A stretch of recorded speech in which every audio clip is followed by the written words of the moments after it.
थोड़ी देर में प्रधानमंत्री नरेंद्र मोदी और मैक्रो की मुलाकात। वक्त है दोपहर 3:15 बजे का। मुंबई में द्विपक्षीय वार्ता, रक्षा समेत कई अहम समझौतों पर हस्ताक्षर होने वाले हैं। हालांकि इसी के बारे में एक डिटेल जानकारी के साथ हमारे सहयोगी मनीष झा भी इस वक्त स्टूडियो में हमें ज्वाइन करने वाले हैं। लेकिन इस बीच ये बड़ी खबर, क्योंकि अब से थोड़ी देर बाद 3:15 बजे का वक्त समीर, जब ये मुलाकात और बात होगी।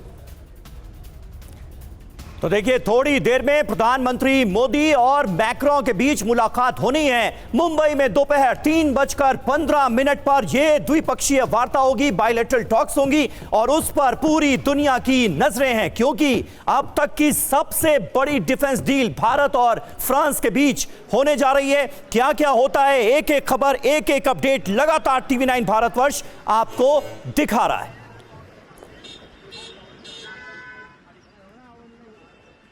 और देखिए, ये जो तस्वीरें इस वक्त टीवी 9 भारतवर्ष पर आप देख रहे हैं, अब जरा इसकी भी बात करते हैं। फ्रांस के राष्ट्रपति मैक्रो की स्पेशल तस्वीर आपको दिखा रहे हैं। जब मुंबई पहुंचने के बाद आज सुबह सुबह वो मॉर्निंग वॉक पर निकले। ये वीडियो मुंबई के मरीन ड्राइव का है। राष्ट्रपति अपने डेलीगेशन के साथ जॉगिंग करते नजर आ रहे हैं। इस वीडियो में इन तस्वीरों को जरा देखिए। और आइए अब आपको बताते हैं कि फ्रांस के राष्ट्रपति मैक्रो का भारत दौरा इतना अहम क्यों है। भारत में मैक्रो, चीन और पाकिस्तान में खौफ क्यों? 5 बड़ी वजहें हैं इसके पीछे। भारत और फ्रांस के बीच सबसे बड़ा रक्षा समझौता होने जा रहा है। इंडो पैसिफिक क्षेत्र में चीन को टक्कर देने की रणनीति पर काम हो रहा है।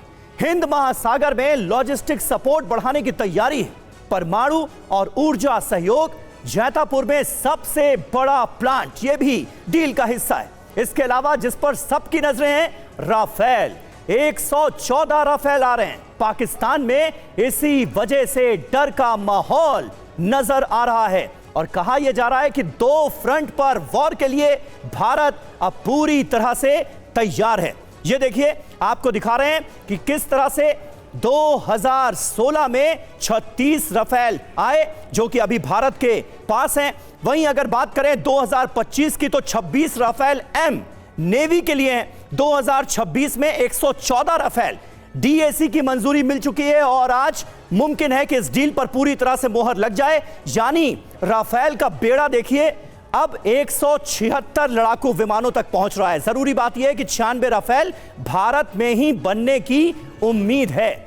भारत में तैयार राफेल के 60% पुर्जे स्वदेशी होंगे। यह भी अपने आप में एक महत्वपूर्ण बात है।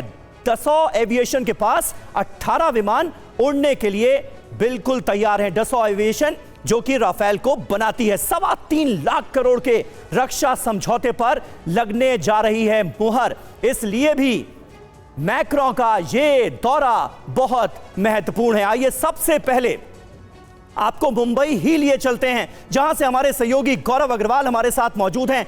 गौरव, ये बहुत बड़ी डील है। भारत और फ्रांस के बीच इतनी बड़ी डिफेंस डील इससे पहले कभी नहीं हुई। थोड़ी देर पहले हम तस्वीरें दिखा रहे थे, मैक्रो जॉगिंग करते हुए नजर आ रहे थे अपनी पूरी टीम के साथ। जरा बताइए, मुंबई में रहकर वहां पर किस तरह की हलचल आप देख पा रहे हैं, महसूस कर पा रहे हैं? क्या तैयारी है इस डील को अंजाम तक पहुंचाने की? तैयारी तो इस तरह से है समीर की पूरी मुंबई में मैक्रो के पोस्टर पटे पड़े हैं और हर जगह उनके स्वागत के लिए वहां पर पोस्टर लगाए गए हैं। प्रधानमंत्री नरेंद्र मोदी के स्वागत के लिए पोस्टर लगाए गए हैं। मैं इस वक्त खड़ा हूं राजभवन के ठीक सामने वाली रोड पर, जहां से सामने मेरे राजभवन दिख रहा है, जहां पर अब से थोड़ी देर बाद मैक्रो और पीएम मोदी मिलेंगे। और इस सड़क पर आप देखिए, ट्रैफिक बिल्कुल हल्का कर दिया गया है। बहुत जरूरी जिनको आने की जरूरत है उन्हें ही यहाँ आने दिया जा रहा है। सामने ट्रैफिक पुलिसकर्मी, मुंबई पुलिसकर्मी सब यहाँ पर दिख रहे हैं और दूर तक ये यहाँ पर सड़क खाली कर दी गई है। वेस्टर्न एक्सप्रेस हाईवे को लेकर एडवाइजरी कल ही जारी कर दी गई थी कि भाई इस पे मत आइएगा क्योंकि वीआईपी मूवमेंट है। अब बात आते हैं यहाँ पर कि साइडलाइंस में क्या हो रहा है। 114 राफेल की जो आप बात कर रहे हैं वो तो है ही, लेकिन इसके अलावा भी ये विजिट केवल 114 राफेल तक ही नहीं यहाँ पर रुकती है। भारत के और फ्रांस के रक्षा मंत्री जब आज बेंगलुरु में मिल रहे हैं तो 10 साल का रक्षा रोडमैप आगे का तय किया जा रहा है।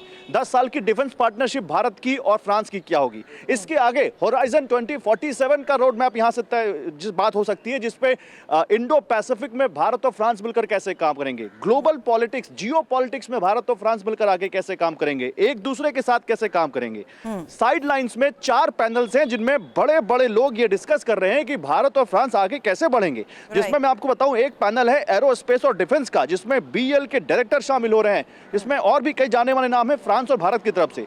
दूसरा पैनल यहां पर है रिन्यूएबल एनर्जी और सस्टेनेबल सप्लाई चेन का। सप्लाई चेन बहुत डिस्टर्ब हुई है आने वाले कुछ दिनों में, और क्रिटिकल टेक्नोलॉजी में हर कोई सेल्फ रिलायंट बनना चाहता है। खुद रक्षा मंत्री राजनाथ सिंह ने कहा कि 5 से 7 सालों में भारत को उसका फाइटर जेट इंजन मिल सकता है। तो भारत यूके और फ्रांस से मिलकर एरो इंजन पर काम कर रहा है, इसको लेकर भी बातचीत हो सकती है। तो ये बहुत बड़ा अहम यहाँ पर हमें एक डेवलपमेंट देखने को मिल सकता है। जी, कल्चरल टाई अप्स को लेकर बात हो रही है। मैं आपके पास जल्द वापस आती हूँ, लेकिन जो तस्वीरें आपने भेजी उसी का भी मैं जिक्र करना चाहूंगी। और मनीष, सबसे पहले रिस्पांस आपसे, क्योंकि मुंबई में ही जिस तरीके से वो रिलैक्स्ड हैं, इस पूरी बातचीत से पहले जॉग करते हुए नजर आए, मुंबई आकर जाहिर सी बात है मरीन ड्राइव के पास इसका भी एक अलग ही एक्सपीरियंस है, और जिसका एक्सपीरियंस अभी मैक्रो ने किया। मनीष, बिल्कुल, देखिए, बल्कि इसकी तुलना करिए कि मैक्रोन साहब न्यूयॉर्क में गए थे और कैसे ट्रैफिक में फंस गए थे बेचारा, जब रूट लग गया था ट्रंप का, और वो ट्रंप को फ़ोन करके उनको कहना पड़ा था कि तुम्हारे चक्कर में क्या दिक्कत आ रही है। उसकी वजह क्या है? उसकी वजह है कि इसके बावजूद कि दोनों वेस्टर्न कंट्री थे, लेकिन फ्रांस अमेरिका के साथ आज की तारीख में उतना सहज नहीं है, जबकि भारत के साथ वो सहज है, और ये रिश्ता दो तरफा है। देखिए, हमारे दर्शकों को मैं बता दूं कि फ्रांस उन देशों में है जिसने भारत के 1998 में परमाणु परीक्षण करने के बाद भी कभी प्रतिबंध नहीं लगाया, और हम इसीलिए फ्रांस के साथ एक अलग रिश्ता रखते हैं। और बात केवल रफाल की ही नहीं है, आप देखिए तो जैतापुर में जो हमारा सबसे बड़ा न्यूक्लियर पावर प्लांट का एक प्रोजेक्ट चल रहा है, उसमें फ्रांस भागीदार है, स्पेस में हम हैं, शिक्षा में है, टेक्नोलॉजी में है, ट्रेड में है। लेकिन इन सबसे बढ़कर दोनों देशों की जो सिनर्जी है कि हमने उनको 26 जनवरी में मुख्य अतिथि के तौर पर इनवाइट किया था, 2023 में prime minister Modi Bastille day के मुख्य अतिथि के तौर पर थे। तो ये एक ऐसा संबंध है, यूरोप के बाकी देशों की तुलना में भारत और फ्रांस के बीच स्ट्रेटेजिक पार्टनरशिप एकदम अलग है। बिल्कुल, इसी स्ट्रैटेजिक पार्टनरशिप में आज सबसे बड़ी खबर समीर राफेल को लेकर है। बिल्कुल सही बात है, और ग्रुप कैप्टन जी के पांडे जी हमारे साथ मौजूद हैं। पांडे सर, आप किस तरह से देखते हैं इस डील को? राफेल के बेड़े में लगातार बढ़ोतरी हो रही है, लेकिन आज की ये डील, क्योंकि सिर्फ राफेल तक ही ये डील सीमित नहीं है, सबसे बड़ी डिफेंस डील 3.25 लाख करोड़ की होने जा रही है। आपको क्या लगता है, ये मौका, ये समय क्यों उपयुक्त माना जा रहा है इतनी बड़ी डील के लिए? देखिए, बहुत ही महत्वपूर्ण है ये डील। हम सभी इसको देख रहे हैं कि ऑपरेशन सिंदूर में राफेल ने अपनी वर्थ को प्रूव किया कि कितना कामयाब रहा, और हम जानते हैं, हमारा भरोसा है कि हमारे जब विभिन्न भौगोलिक स्थितियों में भी राफेल ने वो कर दिखाया जो हम इससे उम्मीद करते थे। मज़ेदार चीज़ ये है कि ये जो राफेल की डील हो रही है 114, इसमें जो जहाज आ रहे हैं वो वही नहीं है जो हमारे पास इस समय है। हमारे पास जो इस समय जहाज है वो F3 वेरिएंट है, और हम जो जहाज लेने जा रहे हैं वो हैं 90 जहाज आएंगे, वो F4 और 24 सुपर राफेल जिनको कहा जा रहा है वो F5 होंगे। क्या है ये F4 F5? मैं इसको बहुत कम शब्दों में बताने की कोशिश करता हूँ। जरूर। देखिए, F3 जो है वो नॉर्मल हमारा एक क्वाजी स्टेल्थ एयरक्राफ्ट है, यानी कि उसके अंदर जो एरिया ऑफ क्रॉस सेक्शन है वो कम है, लेकिन F35 से कम मुकाबला कर रहे हैं तो उसका मुकाबले नहीं है। लेकिन जो F4 है वो कहा जा रहा है कि वो बैकबोन होगा, इसमें फ्यूजन, सेंसर फ्यूजन होंगे, डेटा ट्रांसफर करने के लिए फैसिलिटीज होंगी, और इसको जो है जहां राफेल हमारे पास है वो 4.5 जनरेशन का है, तो F4 5th जनरेशन का होगा, और सुपर राफेल जिसको कहा जा रहा है वो 6th जनरेशन का जहाज होगा, जो कि हमारे ड्रोन और मैन और अनमैन टीमिंग के लिए। सर, जो बात आपने कही है, क्योंकि TV9 के स्टूडियो में हम ग्राफिकली बहुत अच्छे से और सरल तरीके से अपने दर्शकों को समझा देते हैं, इसलिए एक इंफॉर्मेशन, फ्रांस के राष्ट्रपति मैक्रो के दौरे के दौरान ही सबसे ज्यादा अगर किस बात पर है तो नजर है राफेल को लेकर, और राफेल को लेकर होने वाली इस मेगा डील के बारे में एक इंफॉर्मेशन, इसमें भी एक अहम जानकारी जो हम आपको दे दें। 114 राफेल की जो खरीद भारत फ्रांस से करेगा, उसमें 90 राफेल F4 वर्जन वाले होंगे, जबकि बाकी के 24 राफेल F5 वर्जन के हैं। इन दोनों की खासियत की ही डिटेल अब आपके सामने है, जिसका एक्सपर्ट्स भी स्टूडियो में जिक्र कर रहे हैं, क्योंकि F4 ज्यादा एडवांस रडार से लैस है, जबकि F5 एडवांस इलेक्ट्रॉनिक वॉरफेयर क्षमता रखता है। एक और बड़ी बात, इसी तरह राफेल F4 दुश्मन के रडार से बेहतर सुरक्षा मुहैया कराता है, वहीं F5 एडवांस इलेक्ट्रॉनिक वॉरफेयर क्षमता से लैस है। समीर, जी हां, और F4 उड़ान के दौरान डेटा शेयर करने में सक्षम है। तो वहीं F5 की अगर बात करें तो रेडिएशन का मुकाबला करने का यह मादा रखता है। F4 ऑपरेशन के लिए कम समय में तैयार हो जाता है, तो F5 यानी 5th जनरेशन का राफेल फाइटर जेट ध्वनि की गति से 6 से 7 गुना ज्यादा स्पीड रखता है। तो यह है ताकत, यह है मादा। दत्ता सर, ऐसे में ये डील अपने आप में कितनी महत्वपूर्ण है, और चीन और पाकिस्तान का जिक्र किए बिना तो चर्चा पूरी नहीं होगी। पाकिस्तान ने तो अभी अभी हाल में ही ऑपरेशन सिंदूर में स्वाद चखा है कि राफेल क्या कर सकता है। बिल्कुल समीर, देखिए ऐसा है, भारत की जो आज की तैयारी है अपना इक्विपमेंट को अपग्रेड करने की, अपनी डिफेंस प्रिपेयर्डनेस को एकदम उच्च दर्जे में ले जाने की, उसका कोई आप मुकाबला नहीं कर सकते। दुनिया में अगर आज के दिन कोई मुल्क है कि जो इतनी बड़ी डिफेंस स्पेंडिंग कर रहा है, वो भारत है, जो एक मॉडर्नाइज करने की चेष्टा कर रहा है अपने पूरे इक्विपमेंट को। और अगर मैं राफेल की बात करूं, एक कॉम्बिनेशन है राफेल, तेजस, और इसके साथ में जो हमारे जो Su-30 है उनको भी अपग्रेड किया गया है। तो ये एक मिला के जो एक हमारा सिस्टम बनेगा जिसके अंदर हमारी एयर सुपेरियरिटी ऑन पाकिस्तान और चाइना के ऊपर सिलेक्टेड थिएटर्स के अंदर हम उनसे ज़्यादा क्षमता रखने की काबिलियत रखेंगे। तो ये जो हमारी डील अभी होने वाली है फ्रांस के साथ में, जो हम 114 राफेल की बात करें, ओवरऑल 176 हो जाएंगे, 220 हमारे पास तेजस होंगे, और इसके साथ साथ में जो हमारे और हम एडवांसमेंट कर रहे हैं अपने Su-30 वगैरह में, और आगे चल के स्टेल्थ फाइटर्स की बात होगी। मैं इसके साथ में और बताना चाहूँगा, एडवांस लाइट हेलीकॉप्टर जो H-125 हम कोलैबोरेशन में बना रहे हैं फ्रांस के साथ में।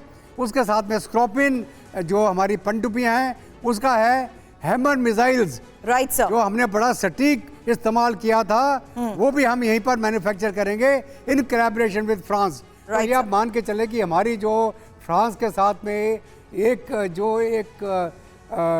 इसको बोले कि आप सर हैमर की आपने बात करी, मैं आपके पास वापस आती हूं। उससे पहले इसी को लेकर एक बड़ी खबर भी बता दें, क्योंकि मिसाइल के संयुक्त उत्पादन पर समझौता संभव है और भारत में बनेंगे मिसाइल के 2 एडवांस वेरिएंट, जहां हैमर 250 XLR और हैमर 1000 XLR भारत में ही बनेंगी।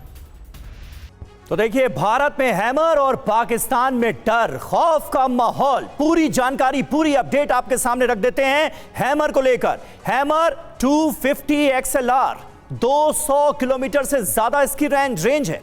हैमर 1000 XLR 150 किलोमीटर से ज्यादा इसकी रेंज है। तो ये है जलवा, ये है ताकत हैमर की। बड़ी बात यह है कि हर साल 1000 यूनिट उत्पादन का लक्ष्य रखा गया है, तो टारगेट बड़ा है 1000 यूनिट का। मिसाइल टेक्नोलॉजी भी फ्रांस ट्रांसफर करेगा, ये तय हुआ है। आत्मनिर्भर भारत रक्षा अभियान को निश्चित तौर पर इस डील के जरिए और ज्यादा मजबूती मिलेगी। हर मौसम में टारगेट ध्वस्त करने में हैमर सक्षम मानी जाती है।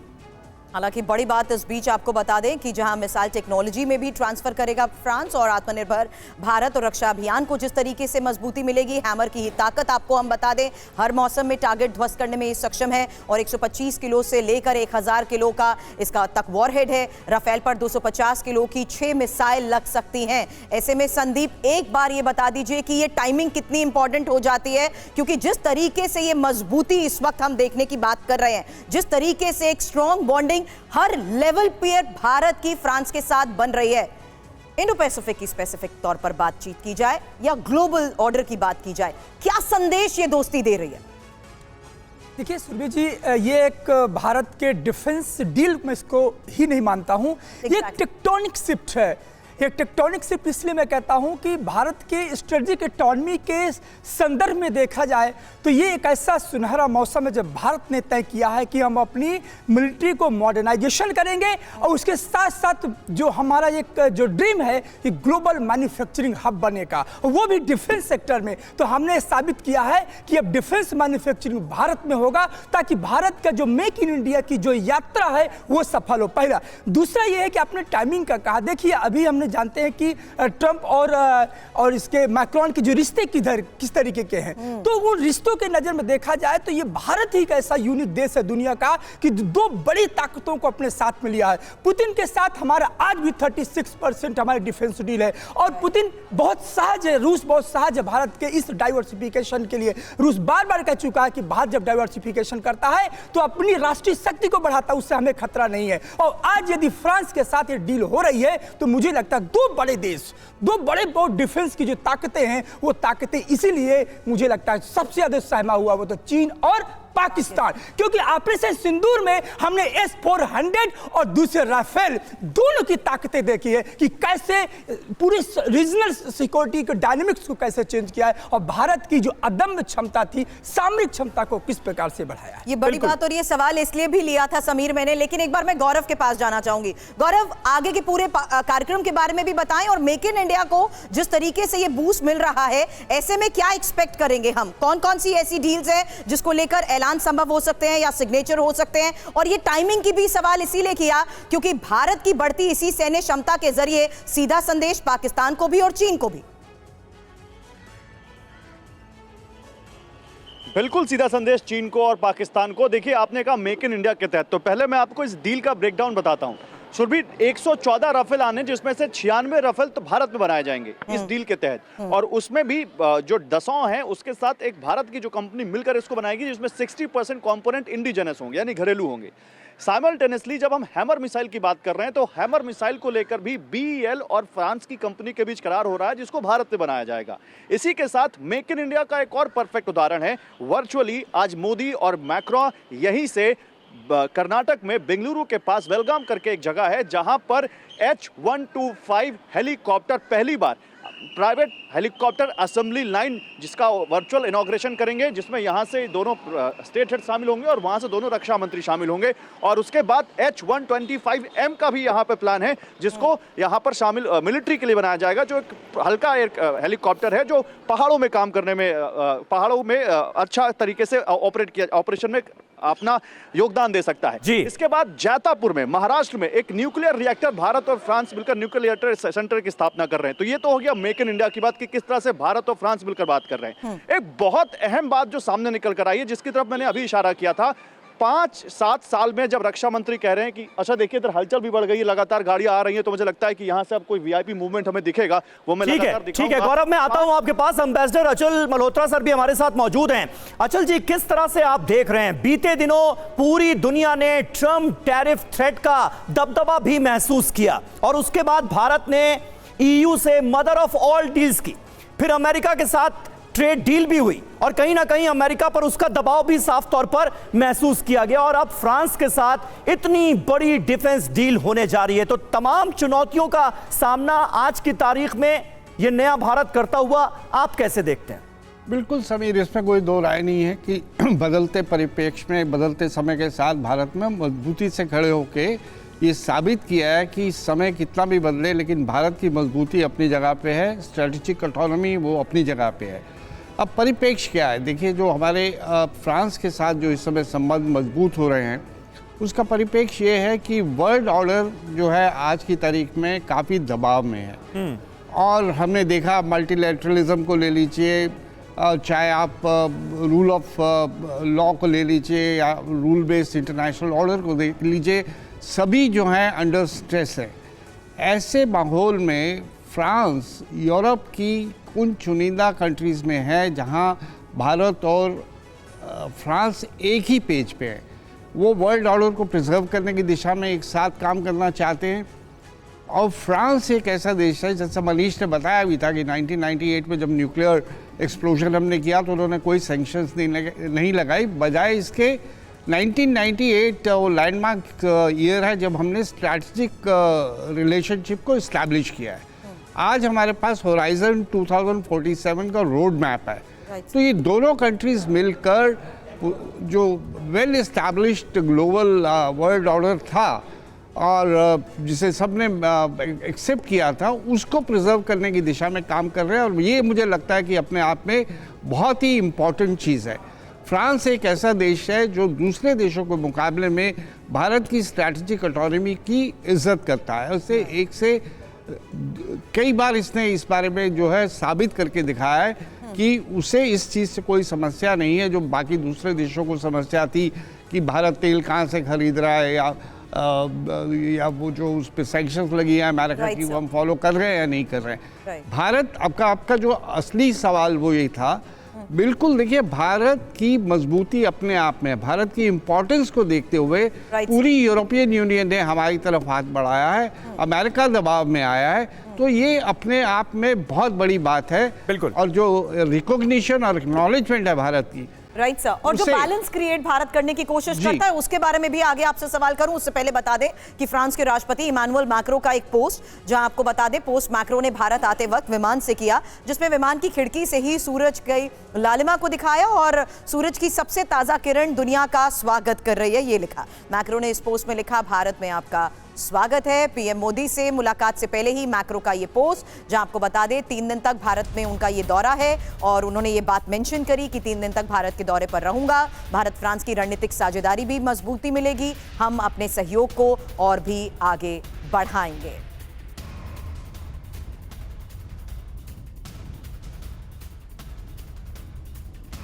और देखिए, राफेल से पाकिस्तान में जबरदस्त खौफ है। इस वक्त पाकिस्तान से भी एक बड़ी खबर आ रही है। राफेल से पाकिस्तान में हड़कंप मचा हुआ है। मिराज फाइटर जेट को अपग्रेड करने का फैसला किया है पाकिस्तान ने। डिफेंस सिक्योरिटी एशिया की रिपोर्ट में यह दावा किया गया है। लड़ाकू विमानों के रडार्स को अपग्रेड किया जाएगा। 40 से 50 साल पुराने पाकिस्तानी मिराज लड़ाकू विमान, और अब उन्हें अपग्रेड किया जाएगा, यह तय किया गया है।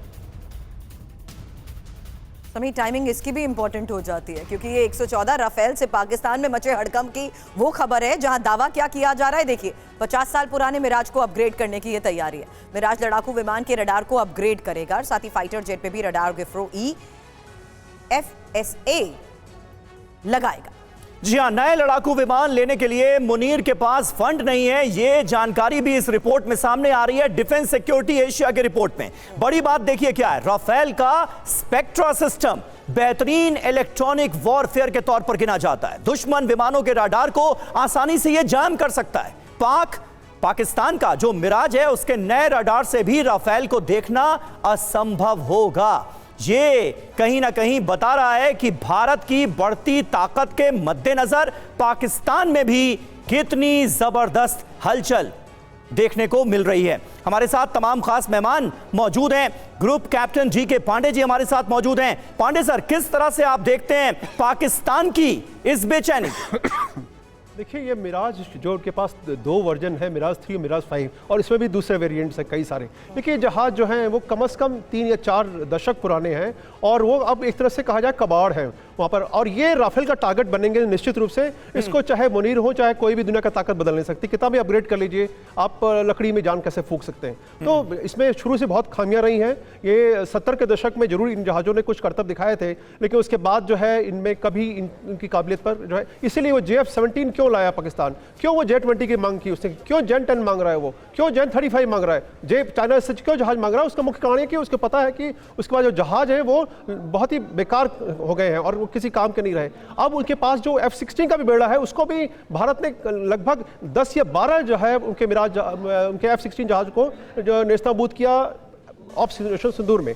अब F-16 की भी दिक्कत हो रही, हालांकि अमेरिका ने जो है छद्म रूप से कुछ धनराशि उनको दी है ताकि वो F-16 रिप्लेस हो सके। देखिए, इसके पीछे छुपी एक राजनीति और है। राजनीति ये है कि मिराज जो है वो बनाता है डेसू, और F-16 जो है वो जो समाप्त हुई कंपनी चाहती है कि अब जो है F-16 में जो डैमेज हुआ उसका मार्केट इससे खराब हो सकता है। F-16 का बहुत अच्छा रिकॉर्ड रहा है। वो सोचिए वो कब 60 के दशक में बना हुआ जहाज आज जो है F-16 V वेक्टर तक आ गया है और बहुत कामयाब जहाज रहा है। लेकिन अब पाकिस्तान ने उसके पास आने के बाद उसका जो हाल हुआ है वो पूरा विश्व देख रहा है। तो पाकिस्तान के लिए जो है आगे कुआं पीछे खाई है, क्योंकि आगे धनराशि उसके पास है नहीं। पीछे कहाँ जाए, जो पुराना कबाड़ है वो केवल टारगेट बन सकता है। और जिस प्रकार से ऑपरेशन सिंदूर में राफेल ने अपना कर्तव्य दिखाया है, वो पूरा विश्व उसकी सारी मानता है। सब कह रहे हैं मैं जिस थिंक टैंक में हूँ, बाहर की विदेशी जो थिंक टैंक्स आ रहे हैं वो यही पूछते हैं कि राफेल का क्या यूज रहा, क्या आपने एयर वॉरफेयर अप्लाई किया। तो निश्चित रूप से पूरे भारतीयों के लिए गर्व का विषय है। आगे देखना है कि हम अपने वर्चस्व को बनाए रखें। इंफॉर्मेशन देती हूं, उसके बाद मनीष इसी पर आपसे सवाल भी करेंगे, क्योंकि राफेल पर लगने वाले सबसे घातक हथियारों के बारे में भी जान लीजिए, क्योंकि राफेल के ये हथियार हैं स्कैल्प मिसाइल और मीटियोर मिसाइल, इसके साथ ही लेजर गाइडेड बॉम्ब और ग्रेविटी बॉम्ब। हालांकि ये ग्राफिकली जितनी खूबसूरती से इंफॉर्मेशन TV9 के स्टूडियो में समीर सामने आ रही है, हमारे दर्शकों के लिए भी बहुत आसान हो जाता है ये समझना कि हैमर GPS बॉम्ब हो या ग्रेविटी बॉम्ब या लेजर गाइडेड बॉम्ब या मीटियोर मिसाइल और स्कैल्प मिसाइल, ये वो हथियार हैं राफेल के जिसके बलबूते भारत की बढ़ती सैन्य क्षमता के जरिए बड़ा संदेश जाता है, और इसी संदेश के साथ खौफ में पाकिस्तान भी है। मनीष, देखिए, जहाँ तक खौफ की बात है तो वॉर जोन में रहकर मैंने एक बात सीखी है कि आप दुश्मन को भी कमज़ोर नहीं समझते हैं, लेकिन इसके बावजूद भी कोई भी प्लेन से ज़्यादा उसमें बैठा पायलट महत्वपूर्ण होता है। हमारे पास इंडियन एयरफोर्स में एक से एक बेहतरीन पायलट है जिन्होंने बहुत अच्छे तरीके से राफेल, सुखोई और दूसरे फाइटर जेट्स के साथ अच्छे से इंटीग्रेट कर रखा है, और वही एडवांटेज हमको है जो कि हम पाकिस्तान के सामने बहुत ज़्यादा मजबूती के साथ आते हैं। और वैसी स्थिति में देखिए, अभी आप बता रही थी कि मिराज का अपग्रेडेशन वो चाहते हैं। मुझे लगता है कि फ्रांस के साथ हमारे रिलेशन का हमें फ़ायदा उठाना चाहिए और उनके मिराज के अपग्रेडेशन के प्लान को हमें सबोटाज करना चाहिए, और इससे हमें फ़ायदा होगा। इससे पहले हमने देखा कि F-16 को लेकर अमेरिका ने किस तरह से पाकिस्तान को मदद देने की बात कही थी। तो अगर हमारे रिलेशन है तो हम खाली सामान नहीं खरीदे कि हमने राफेल खरीद लिया है, बल्कि हम ये इंश्योर करें कि हमारे कॉम्पिटिटर को वो एडवांटेज ना मिले, क्योंकि हमें ये भी ध्यान रखना है कि चीन तो पाकिस्तान की मदद करने के लिए तैयार ही है। ऑपरेशन सिंदूर में इसके सबूत भी मिले थे। किसी भी कीमत पर दुश्मन को कमजोर समझे बगैर हमें अपनी तैयारी करनी है, और खास करके तब जबकि अब तक हम कहते थे कि 2.5 फ्रंट है, अब तो बांग्लादेश को जोड़ लें तो 3.5 फ्रंट साफ तौर पर दिखाई देता है। ठीक बात है, ठीक बात है। और डिफेंस सेक्टर में आत्मनिर्भर भारत का जो सपना देखा गया है दत्ता सर, उसे कैसे अचीव करते हुए हम नजर आते हैं? क्योंकि 18 जो फाइटर जेट्स हैं वो बिल्कुल रेडी फॉर्म में सामने आ रहे हैं, यानी भारत आ रहे हैं, लेकिन इसके अलावा जितने भी राफेल फाइटर जेट्स हैं उनका निर्माण यहीं पर होगा। 60% जो पुर्जे यूज होंगे वो स्वदेशी होंगे। इसे आप कैसे देखते हैं? इसे एक बड़ी उपलब्धि माना जाए या नहीं? बिल्कुल समीर, देखिए ऐसा है, किसी भी देश के लिए आत्मनिर्भर होना बहुत जरूरी है। अगर आपकी सप्लाई चेन टूट जाए, क्रिटिकल समय में, जंग के समय में आपको स्पेयर पार्ट ना मिले तो आप वो जंग जीत नहीं सकते हैं आप। इसका एक उदाहरण मैं आपको रशिया यूक्रेन की जंग का दिखाऊंगा, जहाँ पे यूक्रेन भिखो मंगों की तरह पूरे दुनिया में मांगता फिर रहा, कोई हथियार दे दे, कोई मिसाइल दे दे, कोई ड्रोन दे दे।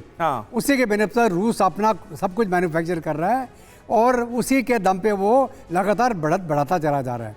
अभी जहाँ तक भारत का सवाल है, आत्मनिर्भरता की तरफ हमारा एक बहुत बड़ा मुहिम है। राफेल तो एक उसका हिस्सा, एक कड़ी है। इसके साथ साथ हमने अपना जो ड्रोन वॉरफेयर है, रुद्र ब्रिगेड है, हमारे जो क्या बोलते हैं एंटी टैंक मिसाइल सिस्टम है, एंटी एयर मिसाइल सिस्टम्स है, ये पूरा कुछ जो हम इंटीग्रेट करके बना रहे हैं, सब कुछ भारत के अंदर बन रहा है। हमारी चाहे आर्टिलरी गन्स हों, चाहे हमारा एम्यूनिशन हो, चाहे रैम जेट एम्यूनिशन हो, पिनाका जिसकी हमने रेंज बढ़ा दी, प्रिसीजन स्ट्राइक करने की हम काबिलियत रखते हैं, तो ये एक छोटा अचीवमेंट नहीं है। ये दुनिया देख रही है आज भारत की तरफ कि हमारी जो क्षमता है वो लीप्स एंड बाउंड से आगे बढ़ रही है। और इसी के चलते पूरी दुनिया से हमें डिमांड आ रहा है हमसे वेपन खरीदने का, चाहे ब्रह्मोस ले लीजिए, उसका एडवांस वर्जन ले लीजिए आप। तो ये हम वो पूरा जो एक मुहिम लेके चल रहे हैं। राफेल एक कड़ी है, एक तगड़ी कड़ी है जो हमको एक क्षमता देगी कि जो हमारा स्केल डाउन हुआ था हमारे स्क्वाड्रंस का, वो पूरे हो जाएंगे। चाहे हमें पाकिस्तान के साथ जंग लड़नी हो, चाहे चीन के साथ और चाहे दोनों के साथ इकट्ठा लड़नी हो, हम दोनों को हैंडल करने की क्षमता रख पाएंगे, क्योंकि हम आत्मनिर्भर हो जाएंगे, खुद मैन्युफैक्चर करेंगे, हमें किसी के ऊपर डिपेंड होने की आवश्यकता नहीं पड़ेगी। क्विक अपडेट के लिए गौरव के पास मैं जाना चाहूंगी। गौरव, आज क्या एक्सपेक्ट कर सकते हैं? आपसे थोड़ी देर बाद 3:15 बजे वो विजुअल्स तो हमारे सामने होंगे ही मुलाकात के, लेकिन इस बीच क्या वो एड्रेस भी कर सकते हैं? हमें जानकारी मिल रही है कि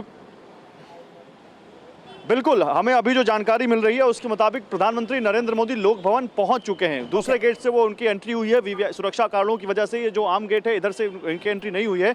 और अब थोड़ी देर में इमैनुअल मैक्रों भी वहां पर पहुंच रहे हैं, जिसके बाद ये मीटिंग 3:15 बजे शुरू हो जाएगी। और 4:30 बजे का एक वक्त रखा गया है सुरभि, जब MOU साइन होंगे, और वहां पर एक प्रेस ब्रीफिंग का भी टाइम रखा गया है।